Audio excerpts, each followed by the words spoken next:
the issue here is that if you're going to try and get the other side to do something, you have to understand the institutions and the people and the politics. So really, I've spent so much time in China, I'm really a helper on understanding all that, how the PBOC operates, the currency, and so forth.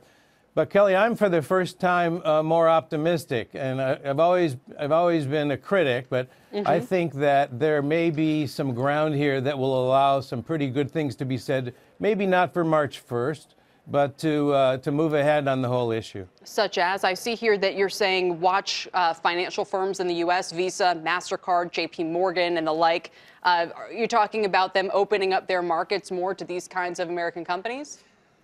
You know, you have to understand what the other guy needs out of the deal and what he can give you.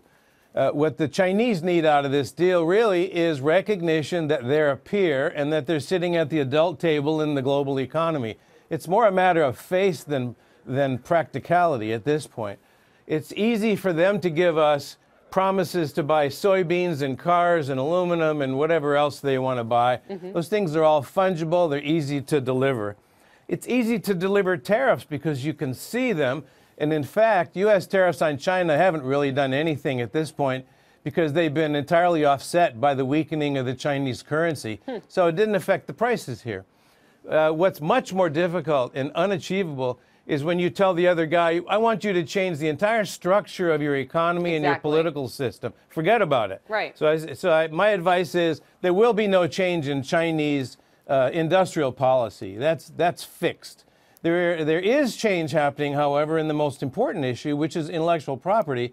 There's a huge lobby inside China that wants intellectual property protection. And just the visual image for you is Jack Ma sitting in Hangzhou. They make their living off of that. The Chinese billionaires do. That's an easy one.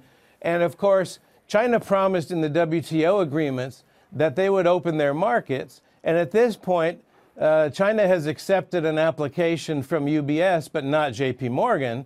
And that's an easy give for the Chinese, as well as on other financial firms. And it doesn't really hurt anything inside China. So I think you're going to see people a little more sensible about asking for things that the other guy can actually give you. So if that's the case, John, it's interesting you say this started as an issue over technology. People have even called it a tech Cold War, a tech war, and yet it's going to end with U.S. financial companies and Visa and MasterCard benefiting. You know, obviously everybody wins if they feel like their intellectual property is being protected, but is there anything more specific and tangible, for U.S. tech companies?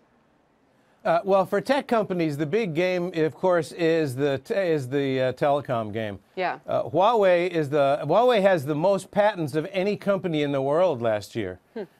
Wow. China has twice the patents of the U.S., so they have huge IP interests. But China uses Huawei as a way of extending their political reach into emerging markets. They use ZTE the same way. So finding a way to blunt that political influence is important.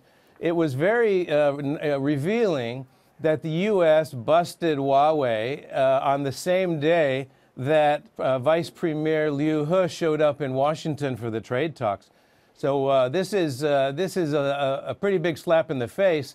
And the U.S. companies like Qualcomm and Intel and others are huge suppliers to Huawei. So we're really joined at the hip in technology. We have to solve that.